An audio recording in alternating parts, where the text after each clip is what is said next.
sacado de onda, estoy un poquito, me van a disculpar, ¿ok?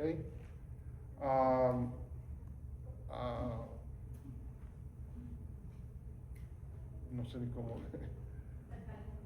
No, sí, no sé qué pasó, parece que está mal sitiado los aire acondicionados. Lo que quería comentarles, hermanos, es que hace unos minutos atrás acaba de suceder un terremoto en Caracas, Venezuela, y eso me tiene así porque no sé nada de mi familia, mis hermanos. La comunicación parece que está caída. Sí, a las 6 y algo de la tarde, yo no sabía nada hasta ahorita, cuando ya me iba a venir para acá, que se me ocurrió prender el televisor y vi las noticias que acababa de suceder un terremoto. Hay varios edificios en la capital que se derrumbaron. Fuerte, sí. Por eso es que se ha ido la energía. Fuerte, y entonces están diciendo que hay un anuncio porque el epicentro fue en la costa, en una ciudad que se llama Morón, y ahí pues es la zona costera de la playa, y están pasando videos donde el mar se está recogiendo, o sea, entonces están anunciando alertas de tsunami para toda la costa de Venezuela y Puerto Rico. O maremoto.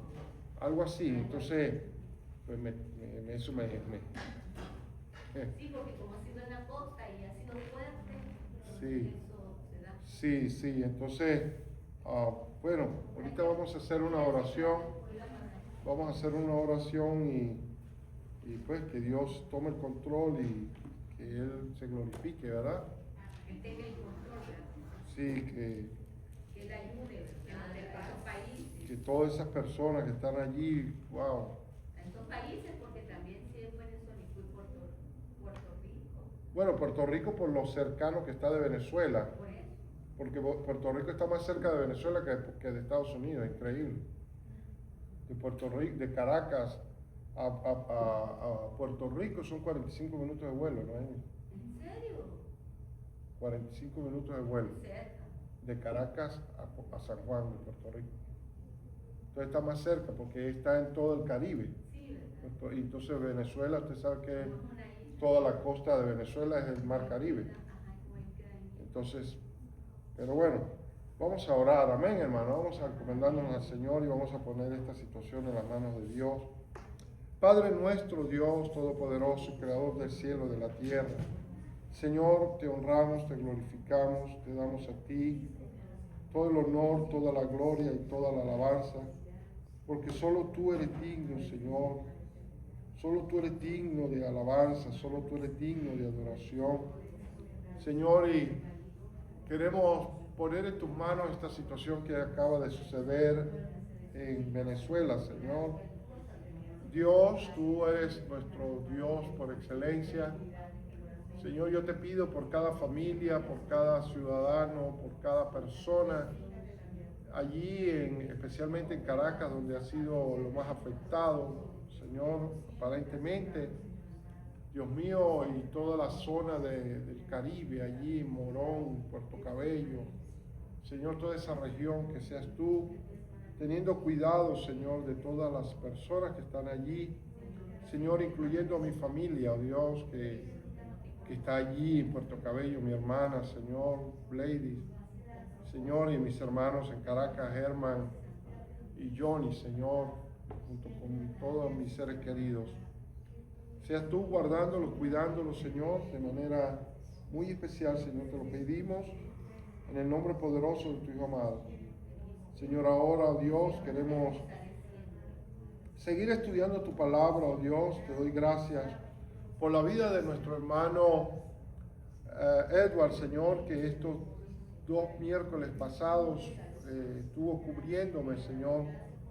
Gracias, oh Dios, porque pude disfrutar el escuchar no solamente la enseñanza de mi hermano Edward, sino también ver, Señor, a Sarita traduciendo, y luego ver a nuestra hermana Luisa, Señor, también haciendo ese trabajo. Qué hermoso, Dios, porque eso no es solamente estamos desarrollando las áreas bíblicas, Señor, sino también esas áreas tan importantes que pueden ser muy buenas para el desarrollo y las habilidades de nuestros niños y nuestros jóvenes, Señor, como es la de servir como intérpretes, Padre. Muchas gracias, Señor, en el nombre poderoso de tu Hijo Jesucristo. Amén, Señor, y amén. Amados, me gocé viendo los videos, primero viendo a Sarita hace días atrás,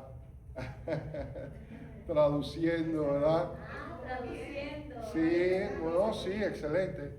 Y este miércoles pasado ver a la hermana Luisa también, y dije yo, wow, qué hermoso, ¿verdad? Qué hermoso. Sí, no, excelente, lo hizo muy bien, Dios la bendiga. Y quiero decirles que tengo algunos seguidores en Cuba y quiero a través de este medio saludar a esas familias que me han escrito desde Cuba y que han estado escuchando los estudios bíblicos, hermanos, desde la isla de Cuba. Los saludamos en el nombre poderoso del Señor y sirva este estudio, ¿verdad?, para la edificación de estas personas allá en la isla de Cuba. Amén, eso es una gran bendición, amén. Así que, hermano Edward, Dios está obrando, amén. Así que, bueno, vamos a entrar entonces en el estudio. El capítulo 9, el hermano estuvo, ¿verdad?, dando el estudio. Por cierto, yo quiero unas copias de esas que usted tenía, el estudio pasado, esas. ¿Le sobró alguna? Me la regala, por favor, quiero tenerlas. ¿Ok? El hermano, ¿verdad?, desarrolló el estudio del capítulo 8. Entonces quiere decir que hoy vamos a continuar el capítulo 9. Y es interesante porque básicamente el capítulo 8, 9, 10 y 11 de Ezequiel están enmarcados dentro de una serie de visiones que el profeta Ezequiel experimentó, ¿verdad? Entonces, en el capítulo 8, ¿verdad?, el hermano estuvo hablando acerca de la idolatría que había en el templo, ¿verdad?, en el templo de Jerusalén. Recordemos que el profeta Ezequiel estaba profetizando acerca de los acontecimientos, ¿verdad?, que habrían de suceder por causa del pecado del pueblo de Judá, el reino del sur, ¿verdad? El reino del sur, que recordemos siempre, la tierra de Israel se dividió en dos, reino del norte, reino del sur, reino del norte con Samaria como capital, ¿verdad? Y el reino del sur como Jerusalén como la capital del territorio de Judá.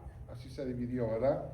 Entonces, en esa continuación de las visiones que se iniciaron en el capítulo 8 y que terminan más o menos en el capítulo 11, Dios aquí les muestra ahora las abominaciones terribles, ¿verdad? Las abominaciones terribles que el pueblo estaba cometiendo en Jerusalén y que como resultado de esas abominaciones pues vendría el juicio, ¿ok? No porque Dios no los amara, sino era el resultado, era como sumar 2 más 2 es 4, ¿ok? Todas tus abominaciones te han llevado a estas consecuencias, ¿verdad? Y lamentablemente ya Dios les había dicho que si ellos no se arrepentían, pues sencillamente acarrearían el juicio divino de parte de Él. Entonces, el capítulo 9, vamos a leerlo, solamente 11 versículos, dice: clamó en mis oídos con gran voz diciendo: los verdugos de la ciudad han llegado y cada uno trae en su mano su instrumento para destruir. He aquí que 6 varones venían del camino de la puerta de arriba que mira hacia el norte, y cada uno traía, escuchen esto, cada uno traía en su mano su instrumento para destruir. Y entre ellos había un varón vestido de lino, el cual traía a su cintura un tintero de escribano y estrados.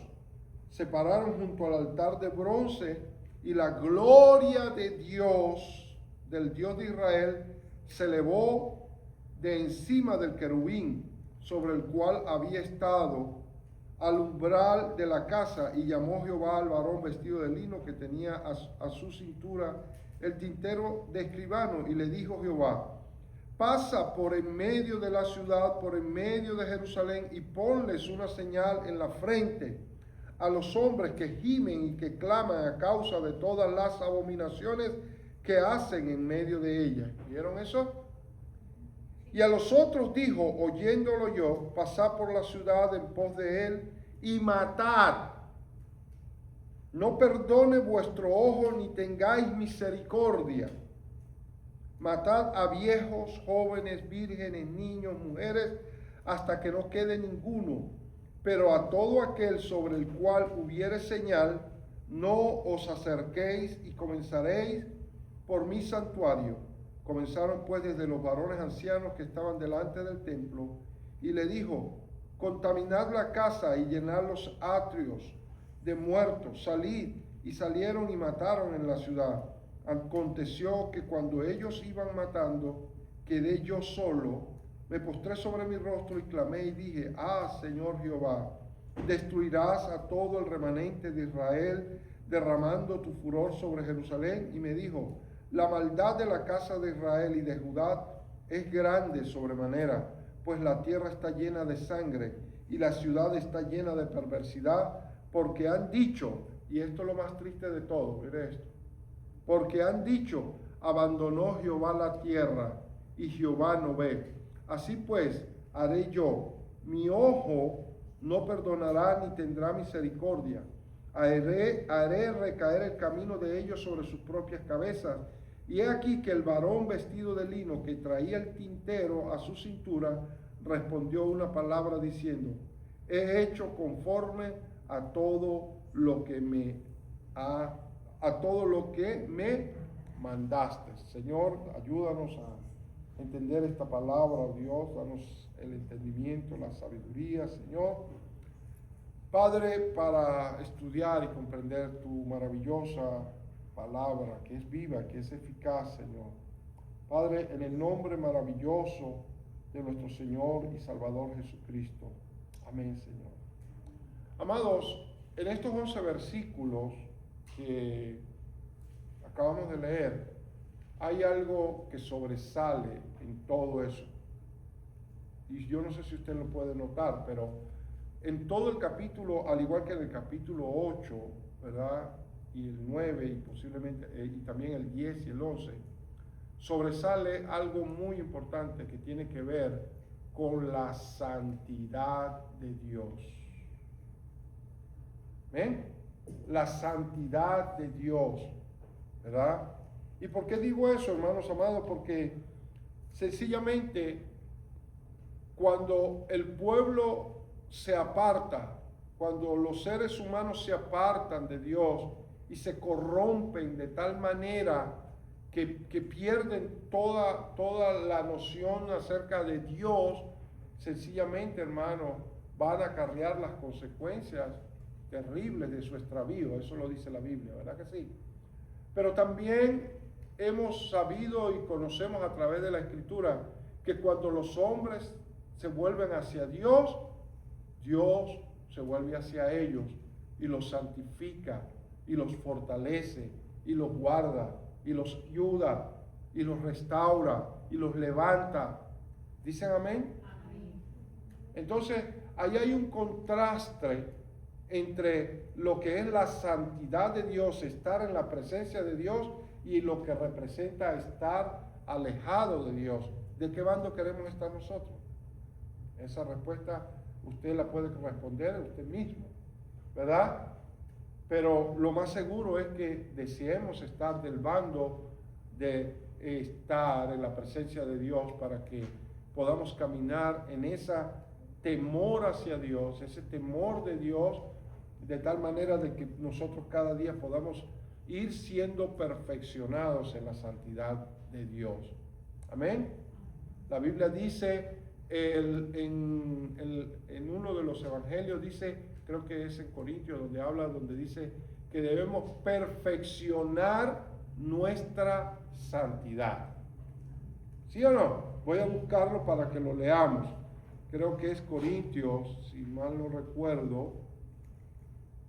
Me ubico. Donde dice perfeccionando nuestra santidad en el temor. Corintios o Filipenses.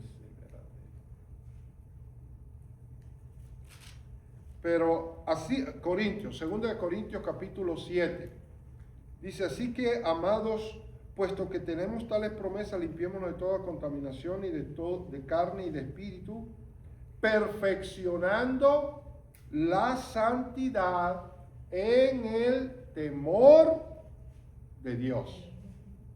Ahí está, 2 Corintios capítulo 7, verso 1. Amén, hermano. Entonces, vuelvo otra vez al libro del profeta Ezequiel, ¿verdad? Para una vez más recalcar ese hecho, ¿verdad? Que sobresale en estos capítulos donde el profeta tiene esta visión, ¿verdad? ¿Por qué Dios estaba molesto con el pueblo de Judá? ¿Por qué? Ya vimos en el capítulo 8 todas las cosas que estaban haciendo en el templo. Estaban profanando el templo de Dios, imagínense ustedes, haciendo cosas que estaban totalmente fuera de orden, ¿verdad? Y por eso Dios estaba triste y enojado de alguna manera con este pueblo. Y por esa razón, entonces, en el capítulo 9 vemos que se habla de matanza, de una matanza terrible, ¿verdad que sí? O sea, ¿y esta matanza qué tiene que ver? Esta matanza tiene que ver con la realidad del juicio divino para los malvados, pero también, hermanos amados, la protección de Dios para los que se guardan y viven para Él. ¿Ven? Siempre las dos realidades. El juicio de Dios para los que se apartan, pero la protección de Dios para los que viven en el temor de Dios.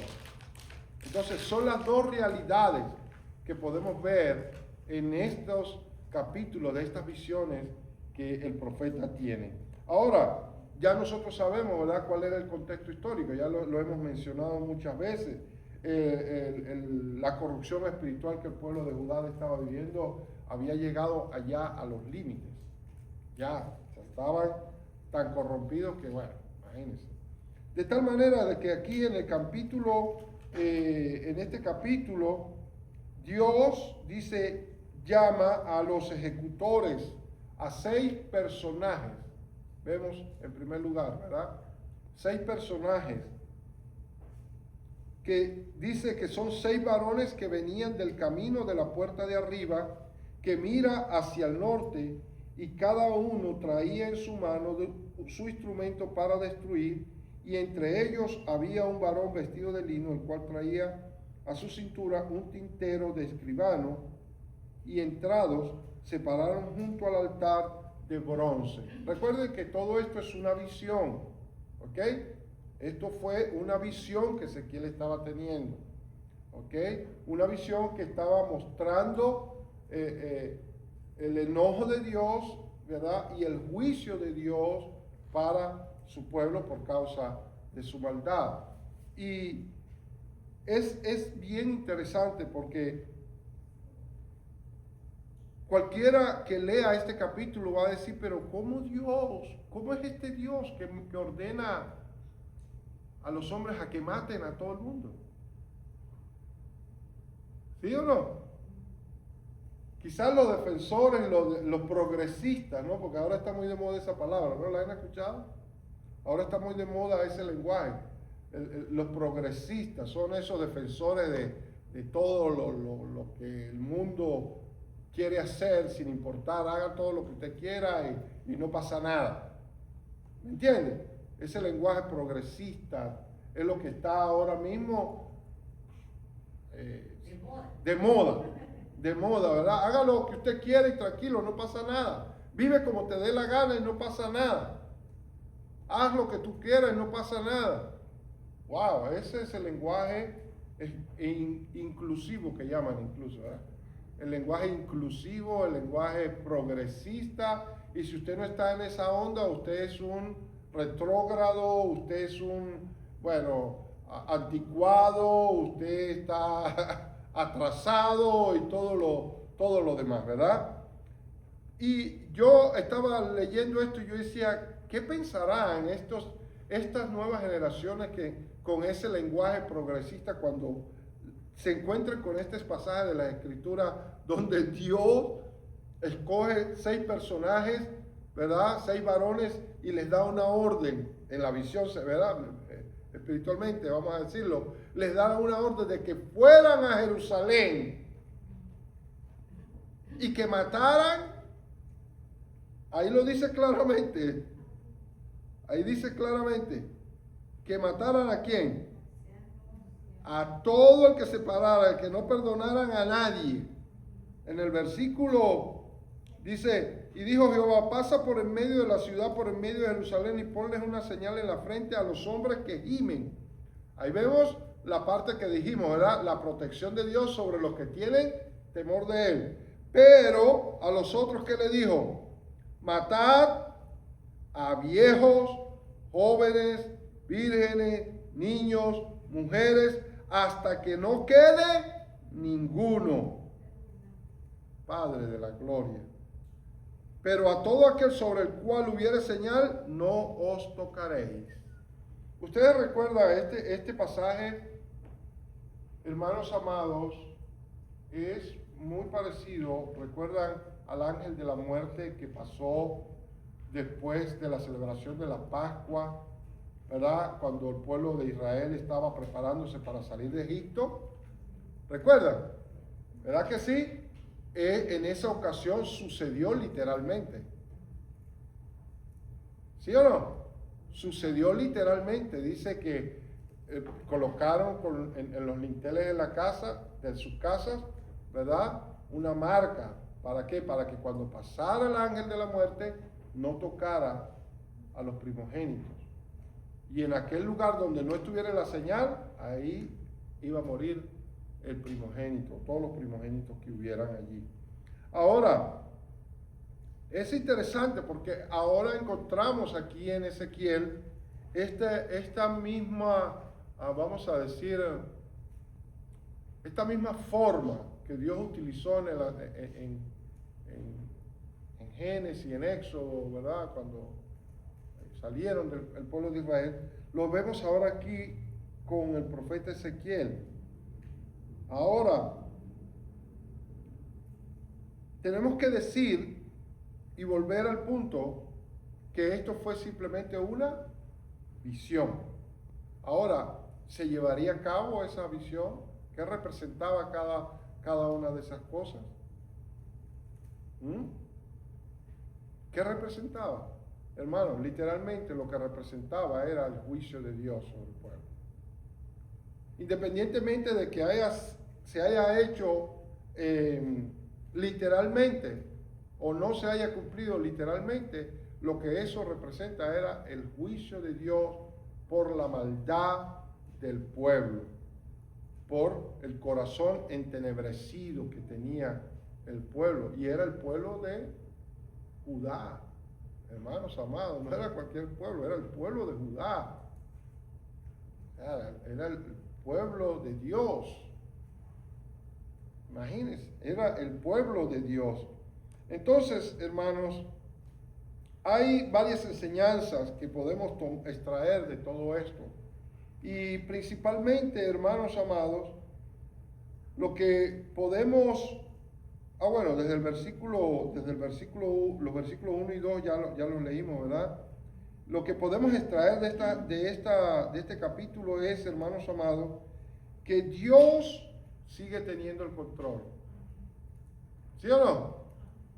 Aunque el pueblo se descarríe, aunque el pueblo haga lo que haga, aunque el pueblo, Dios sigue sentado en su trono. ¿Verdad? Teniendo misericordia con aquel que tuviera misericordia. Teniendo misericordia con aquel que se humille y se vuelva hacia él. En muchos pasajes de los profetas, me gustó mucho la clase del hermano, de esa hoja que el hermano estaba enseñando, porque en esa hoja el hermano ilustra, ¿verdad?, exactamente los periodos donde estaban ubicados cada uno de los profetas. Está muy interesante eso, ¿verdad? Y qué bueno, porque eso es muy importante nosotros saberlo, porque hubieron profetas que quizás estuvieron profetizando en el mismo periodo de tiempo, unos de una forma y otros de otra, ¿verdad? En el caso de Ezequiel, estaba predicando ¿dónde? ¿Dónde estaba Ezequiel? ¿Ah? En Babilonia. O sea, quiere decir que él estaba ya desterrado. Ya lo habían traído de Jerusalén y él estaba allí profetizándole a los que todavía quedaban en Jerusalén, ¿verdad? Que finalmente habrían de ser traídos cautivos. Pero en su momento también Daniel estaba en Babilonia profetizando también. La única diferencia es que Ezequiel estaba en la tierra de, ¿cómo se llamaba? En la tierra de, déjeme loco. El río. En el río, ajá, perdón, ahí, a la orilla del río. ¿Cómo era que se llamaba? Quebar, a la orilla del río Quebar, mientras que Daniel posiblemente estaba en la capital del imperio. ¿Por qué Daniel estaba en la capital del imperio? Porque Daniel era un consejero del rey. ¿Me entiendes? Mientras Ezequiel era uno más de los miembros que estaban en cautiverio, que quedaron ahí en la ribera del río Quebar, y ahí desarrolló su ministerio. Eso es muy interesante saberlo, ¿verdad que sí? Entonces, ok, volviendo al pasaje, ¿verdad? ¿Cuál es la primera enseñanza que podemos extraer en estos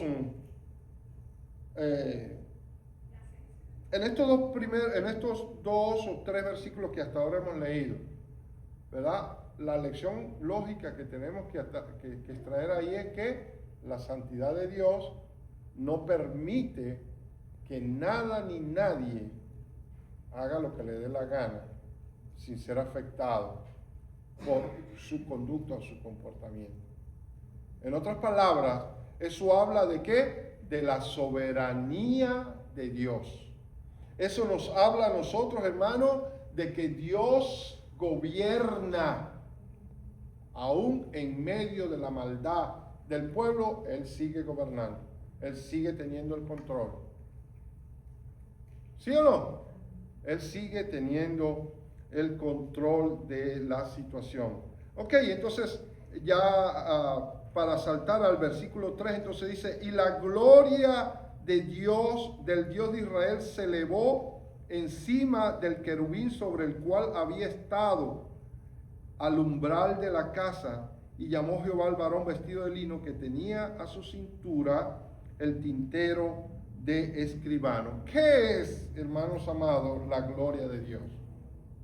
¿Qué es? ¿Cómo nosotros podemos definir aquí esto que dice en el versículo 3? Y la gloria del Dios de Israel. ¿Qué es la gloria de Dios? Bueno, yo tengo aquí un comentario que se los quiero leer. Dice, ¿qué es la gloria de Dios? Es la manifestación del carácter de Dios. Así de sencillo. ¿Ok? La gloria de Dios no es otra cosa que la manifestación del carácter de Dios, su poder máximo, su trascendencia y perfección moral. Él está totalmente por encima del hombre y de sus limitaciones, y aún así se revela a sí mismo a la gente para que puedan adorarlo y seguirlo. Mire qué hermosa definición, ¿verdad? Para que el hombre pueda adorarlo y seguirlo. ¿Cuántos saben aquí, hermanos, cuál fue el propósito de Dios crearte a ti y a mí? El propósito de Dios hacernos a nosotros, hermanos, fue para alabanza y gloria de su nombre. Por eso Dios nos hizo, para alabanza y gloria de su nombre, para que nosotros le alabemos, le glorifiquemos. Por eso cuando usted y yo estamos congregados, hermanos, y adoramos a Dios en espíritu y en verdad, y dejamos que salga esa alabanza genuina de tu corazón, hermano, tú estás honrando a Dios. Estamos honrando a Dios. ¿Se dan cuenta? ¿Por qué? Porque para eso fue que nosotros fuimos creados, y por eso es que manifiesta su carácter, que aunque Él es Dios soberano y eterno, y Él pudiera acabarnos a toda la raza humana con un chispido de sus manos, Sin embargo, sigue teniendo misericordia de nosotros porque ama al pecador. ¿Escucharon como le dije, no? Ama al pecador, pero no ama el pecado. Son dos cosas diferentes. Ama al pecador, pero no ama el pecado. Y por esa razón, hermanos, es que Él manifiesta su gloria, ¿verdad? ¿Para qué? Para que esté por encima de los hombres, para que su gloria siempre esté por encima de los hombres y nosotros los hombres podamos ¿qué? Ver esa gloria de Él. ¿Para qué? Para que lo adoremos y le sigamos. Amén, hermano. Por eso es tan importante esto. Entonces dice, Pastor, perdón, pero verdad es que cuando nosotros le adoramos no solamente que le cantamos. oh no, Le adoramos lo que usted está haciendo. oh no. Cuando usted está dando un mensaje, está predicando, le está adorando. Seguro. Sí, porque es que está, y gracias por hacer esa aclaratoria, hermano Lorena. Porque pensamos que adorar a Dios es pararme al frente y comenzar a cantar y a cantar muy bonito. No, no, no, hermano. Adorar a Dios es tu experiencia viva cada día con Él. Eso es adorar a Dios.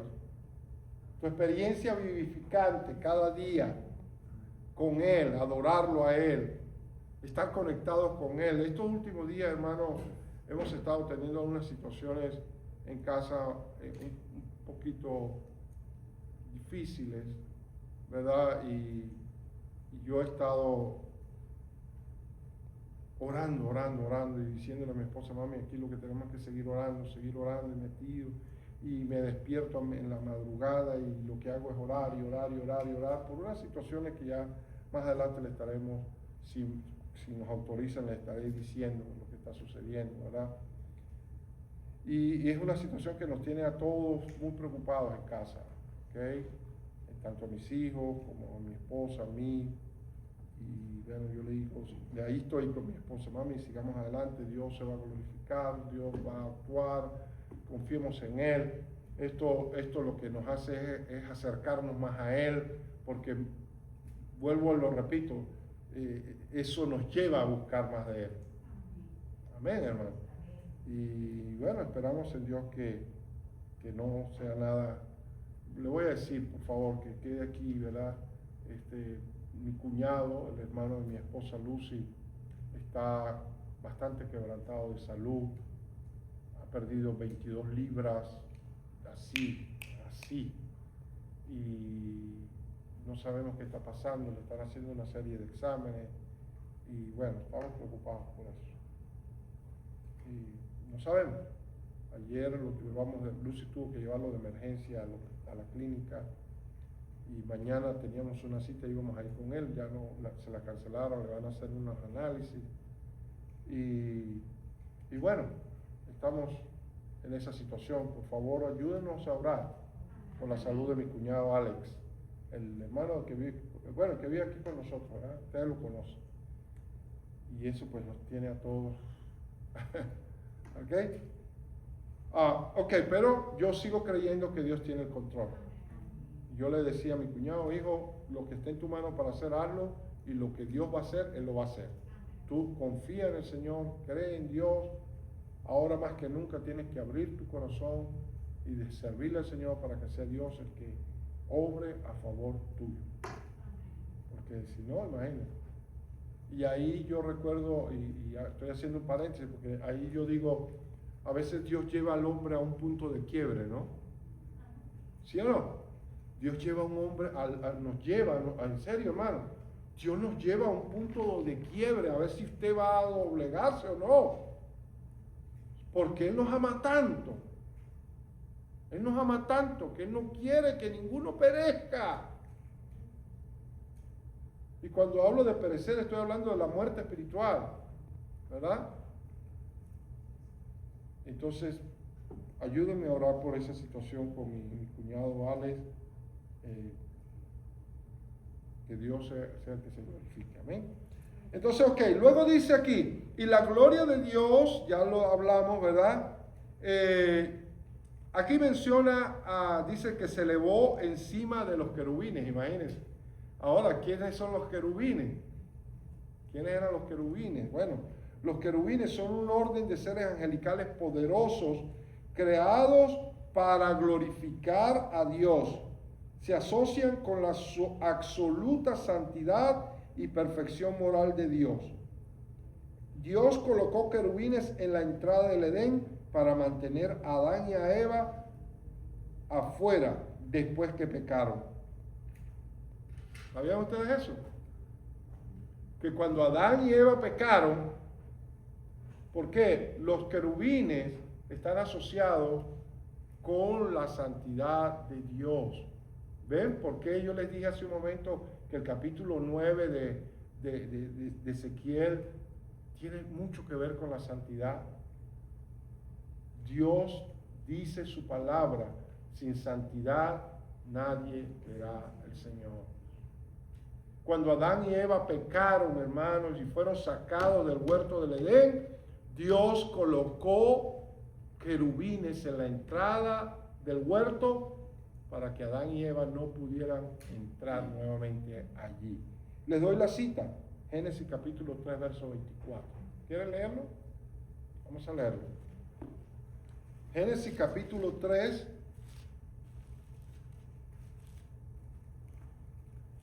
Por favor, no le comenten a mi esposa. Si ya ven, ya está grabando ya el Cuba.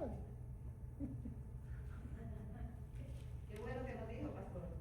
Sí, no le vayan a decir nada a mi esposa. No le digan nada a mi esposa porque, ¿sabe? Ella está muy sensible por eso. Está viendo el video. Está viendo el video, yo creo que sí, lo va a ver seguro. ¿Me quieres borrador?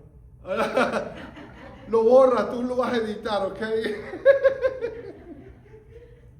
Ok, dice, mire, Génesis capítulo 3, verso 23 dice: y los sacó Jehová del huerto del Edén, ¿ven? Y los sacó, y los sacó Jehová del huerto del Edén para que labrasen la tierra de que fue tomada. Y echó pues fuera al hombre y puso al oriente del huerto del Edén querubines y una espada encendida que se revolvía por todos lados para guardar ¿qué? El camino del árbol de la vida. ¿Usted puede imaginarse esa escena? Una espada moviéndose ahí sola, así para todos lados. Que no, el que se llegara a presentar. Tremendo, ¿no? Y puso guardianes, querubines. ¿Para qué? Para que vigilaran. Qué hermoso, hermanos amados. Entonces, los querubines son un orden de ángeles angelicales poderosos, creados por Dios, ¿verdad? Que se asocian con su santidad. ¿Ok? Pero también es muy interesante saber, hermanos, que hay representaciones de querubines que fueron utilizadas cuando se decoró el tabernáculo. ¿Recuerdan? Para decorar el tabernáculo y el templo. ¿Recuerdan el arca del pacto? ¿Recuerdan el arca del pacto? ¿Qué ella representaba el arca del pacto? La santidad de Dios, la presencia de Dios, que no cualquiera la podía tocar. Porque si alguien la tocaba, moría inmediatamente, instantáneamente. Imagínense la santidad de Dios, ¿verdad? Entonces el arca, la tapa del arca del pacto estaba adornada por 2 querubines de oro, ¿verdad? Por 2 querubines de oro. También era un símbolo de la misma presencia de Dios. Los querubines vistos en Ezequiel, por Ezequiel, abandonaron el templo junto con la gloria de Dios. Y eso lo vamos a ver en el capítulo 10 de Ezequiel. Cómo los querubines, ¿verdad? Y la gloria de Dios se fueron del templo de Dios allí en Jerusalén por causa de lo mismo, ¿verdad? De el pecado. Ok. Los versículos 4 y 5 dice: y le dijo Jehová, pasa por el medio de la ciudad, por el medio de Jerusalén, y ponles una señal, ¿verdad? Dios le dijo a los hombres, ¿a cuáles? Habían 6, ¿verdad? Que llevaban sus instrumentos, ¿para qué? Destruir, ¿verdad? Pero entre ellos había uno, ¿verdad?, vestido de lino, el cual traía en su cintura un tintero de escribano, ¿verdad? El tintero de escribano, ¿quién sabe lo que era eso, hermano? El tintero de escribano, ¿qué era eso? Era en los tiempos de Ezequiel o en esa época, hermano, era muy común que los escribas, ¿verdad? Los escribas, ¿sabes quiénes eran los escribas? Los que escribían comúnmente, o los secretarios, ¿verdad?, que escribían, generalmente llevaban un tintero en su cintura y llevaban una punta de como decir, como una pluma, pero no era una pluma, era una pieza hecha de un cáñamo muy especial que se utilizaba para escribir, ¿ok? Y de esa manera, entonces, eso era muy común en esos días, ¿verdad? Y con eso, ¿verdad? El pincel, como ya le dije, era de una especie ¿cómo le dice? De junco, de carruzo, ¿qué otro nombre le podemos dar? ¿Saben? Las varitas esas del bambú, que salen, algo así, ¿verdad? De las delgaditas. ¿Ah? Hacían rifles. I don't know. Oh, cuando jugábamos en niños hacíamos rifles con eso. Bueno, yo recuerdo que sí, hacíamos flechas así con eso. Bueno, seguimos. Entonces,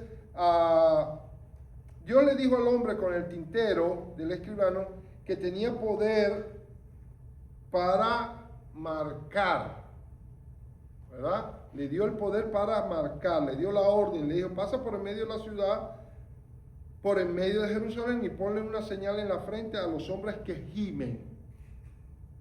Y esto es algo muy interesante, porque aún en medio de la corrupción más horrible que pueda haber sobre la tierra, siempre va a haber alguien que gime.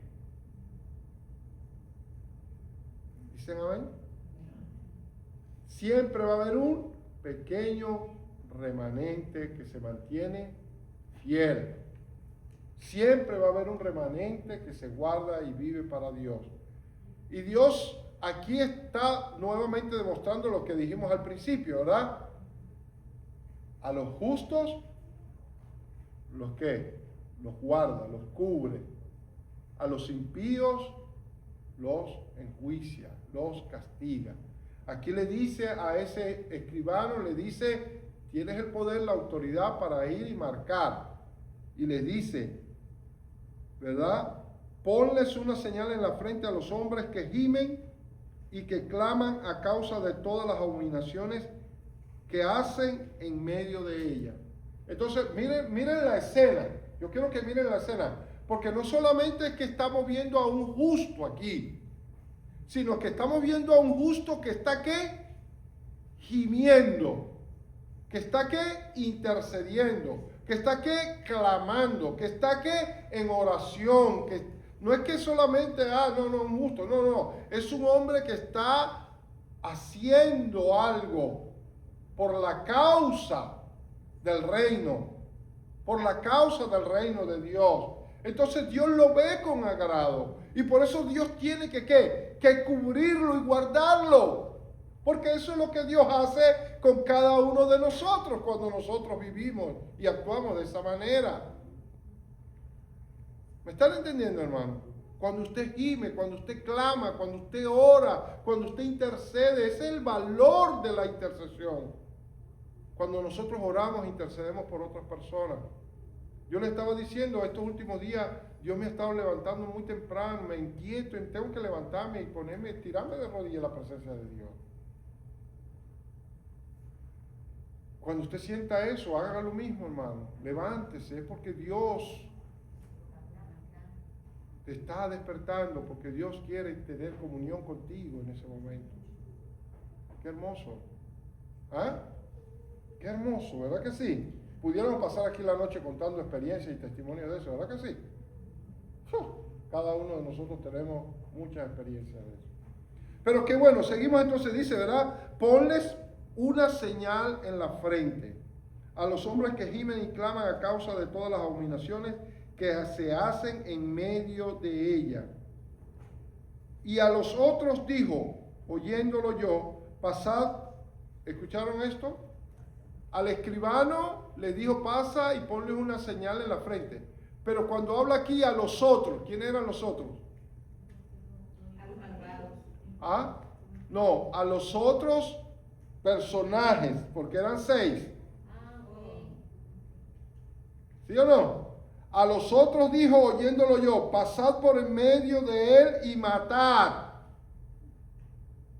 O sea, vamos a suponer, eran 6, ¿verdad? Pero uno andaba entre ellos que era el escribano, o sea que quedaron 5.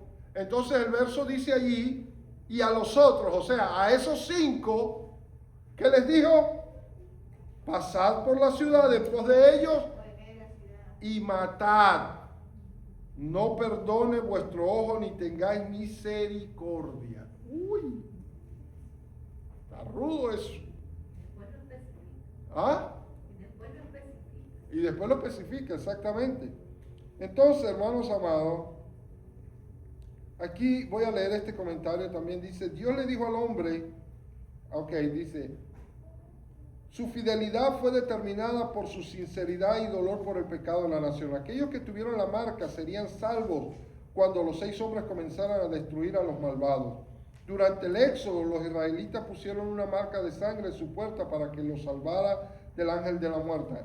En los días finales, Dios marcará en la frente de aquellos destinados a la salvación. Apocalipsis capítulo 7, verso 3. Eso dice, sí, ¿no? Apocalipsis capítulo 7, verso 3. ¿Quieren leerlo? Vamos a leerlo. En el mensaje a las iglesias. No, perdón, más adelante. Me equivoqué. Capítulo... Apocalipsis 7, 3. Diciendo, no hagas daño a la tierra, ni al mar, ni a los árboles, hasta que hayamos sellado en su frente a los siervos de nuestro Dios. ¡Wow! O sea que también se habla de ese sello, ¿verdad? Bueno, ese ya es otro tema, más adelante. Entonces continuamos, ¿verdad? Mientras que en Apocalipsis capítulo 13, versos 16 y 17, Satanás marca también a sus seguidores, ¿verdad que sí? Quienes como él serán destinados a la destrucción. La promesa de Dios de salvar a su pueblo no queda olvidada en medio del castigo. Ok, ahora pasemos al versículo 6, porque ahí es donde está la descripción, ¿verdad? Tan terrible. La descripción tan terrible, donde dice, matad a los viejos. Mire hermano, yo estaba leyendo esto y decía, Dios mío, ¿qué pensará? Vuelvo otra vez a lo que dije hace rato. ¿Qué pensaría alguno de estos de mente progresista cuando lea esto que dice ahí, matad a los ancianos, a los jóvenes, a las vírgenes, a los niños, a las mujeres, hasta que no quede ninguno? Pero todo aquel sobre el cual hubiere señal, no os acercaréis y comenzaréis por mi santuario. Y eso suena, ¿sabe qué? Que la corrupción era tan grande que hasta los líderes espirituales de Israel estaban corrompidos totalmente. Y Dios les dice a estos personajes que les dio la orden de matar, comiencen por mi santuario. Ay, ay, ay, ay. Hermanos, voy a hacer un paréntesis para hacer un comentario. Hermano, hoy más que nunca estamos viendo unas cosas tan terribles, pero tan tristes, hermano, dentro del liderazgo. Cuando digo liderazgo me refiero a los que, como en mi caso, que soy pastor de la iglesia, ¿verdad? Pastor de ustedes, hermanos, pastores que se están corrompiendo de tal manera. Por ahí está circulando en las redes sociales, yo no sé si lo vieron, un pastor de Texas, un viejo sinvergüenza, vagabundo, no tengo más otra cosa que decirle, pastor de una iglesia metodista, presentando a su esposo, un joven de 27 años de edad. ¿Verdad que sí? ¿No? Yo cuando vi aquello, yo lo borré. Lee la palabra de Dios, donde Yo lo borré de mi. la abominación, ¿cómo va a ser un pastor que va a ser? ¿Sabes lo que es eso? La palabra. Ay, hermano Edward, ¿cómo le parece? Hermano Edward, qué horrible, Sí, horrible, estoy de acuerdo. hermanos. Y él no presenta, no, es que ese es mi esposo. Yo, Dios, cielo, pero ¿de dónde? O sea, es que no. ¿Eso qué significa? Lo que está diciendo aquí Ezequiel, hermano. Comienza por mi santuario. Dios, ayúdame cada día. Yo le tiemblo todos los días pidiéndole a Dios que me ayude. Que me ayude, que me ayude, que me ayude. Porque mientras yo esté vivo, créame, estoy expuesto a fallar, a caer. Estoy expuesto, hermanos amados, a cometer locuras, errores. Y yo le pido a Dios cada día, Señor, ayúdame. Cada mañana yo le digo, Señor, gracias por un día, por una oportunidad. Señor, pero guárdame en este día, ayúdame para serte fiel hasta el final. Porque muchas oportunidades se presentan, hermano, muchas, de mil y una formas. Y Dios dice aquí que el juicio va a comenzar desde el santuario. Desde el santuario. Los líderes espirituales que están corrompidos, Dios los va a cortar. ¡Oh, no! Gente que están igual que ellos. Igual que ellos. Que Dios tenga misericordia. Y yo digo lo mismo. Yo digo esto con lo que dije hace rato. Dios los ama. Yo no voy a decir que Dios no los ama. Dios los ama, pero aborrece esa aberración que está cometiendo. Si se arrepiente, Dios tiene compasión y lo perdona. Yo digo, ya son los tiempos, porque él conociendo la palabra, ¿verdad? Y está pisoteando. ¿Ah? Yo dije, Dios mío, pero bueno, olvidemos, podemos seguir porque son. Entonces, hermano, para terminar, ¿verdad? Los versículos 9 y 10 dice, y el pueblo dijo, y esto a mí me da dolor porque es la misma actitud que hay en el pueblo. Un vacilón, como decimos, no pasa nada, tranquilo. Mira cuál era la actitud del pueblo. ¿Quieres leerlo? El versículo 9 y 10 dice, y me dijo, la maldad de la casa de Israel y de Judá es grande sobremanera, pues la tierra está llena de sangre y la ciudad está llena de perversidad. Mire esto, porque han dicho, ¿qué dijeron? ¿Qué decían la gente? Ha abandonado Jehová la tierra y Jehová no ve. Así pues, como Jehová no está viendo, voy a parafrasear el versículo 10. Como Dios no está viendo, ¿verdad? Dice, mi ojo no, como Dios no está viendo, pues vamos a hacer lo que nos da la gana, que no pasa nada. ¿No es eso lo que estamos viendo hoy día? Pero sabe, la Biblia dice claramente que el ojo de Jehová rodea la tierra. El ojo de Jehová rodea la tierra. Él lo está viendo todo. Y aunque los hombres crean que no, que Dios está, Dios no está mirando, que Dios no le está, no, Dios está al ojo con todo lo que está sucediendo en el mundo, hermano. Y por eso se va a derramar la ira de los juicios de Dios sobre la tierra. Porque aunque esto hermano, yo creo, y me corrige si estoy mal, pero yo creo que todo esto, estas visiones espirituales que tuvo Ezequiel, sí, fueron para esa época, para el pueblo de Judá, pero también apuntan hacia el futuro. También apuntan hacia el futuro. Porque Dios es el mismo Dios de ayer, de hoy y por los siglos de los siglos. Y su juicio Él lo va a derramar por la maldad, el pecado de la humanidad. Entonces dice, así pues haré yo, mi ojo no perdonará ni tendré misericordia. Haré recaer el camino de ellos sobre sus propias cabezas. Y he aquí que el varón vestido de lino que tenía el tintero a su cintura respondió una palabra diciendo, he hecho conforme a todo lo que me mandaste. Amén, hermano. Entonces, lecciones que podemos extraer de aquí. Número 1, la santidad de Dios. Sin santidad nadie podrá ver a Dios. Número 2, Dios no ha perdido el control. Él sigue teniendo el control de todo. Él gobierna. Número 3, el ojo de Jehová rodea la tierra y Él lo ve todo. Amén, hermano. Así que escapemos por nuestras vidas. Volvamos al bando de Dios. ¿Por qué? Porque Él tendrá misericordia de nosotros y nos guardará y nos cuidará. La Biblia es clara en Apocalipsis cuando dice que Dios nos guardará de la ira que habrá de venir sobre la tierra. ¿Lo dice o no? Dios guardará a su pueblo de la ira que ha de venir sobre la tierra. Así que gocémonos y alegrémonos en Dios por eso y sigamos sirviéndole a Él para la gloria de su nombre. Padre, gracias te damos en esta hora, amantísimo Dios, por este tiempo que tú nos concedes al estudiar tu palabra, Dios. Gracias por recordarnos una vez más tu santidad, oh Dios.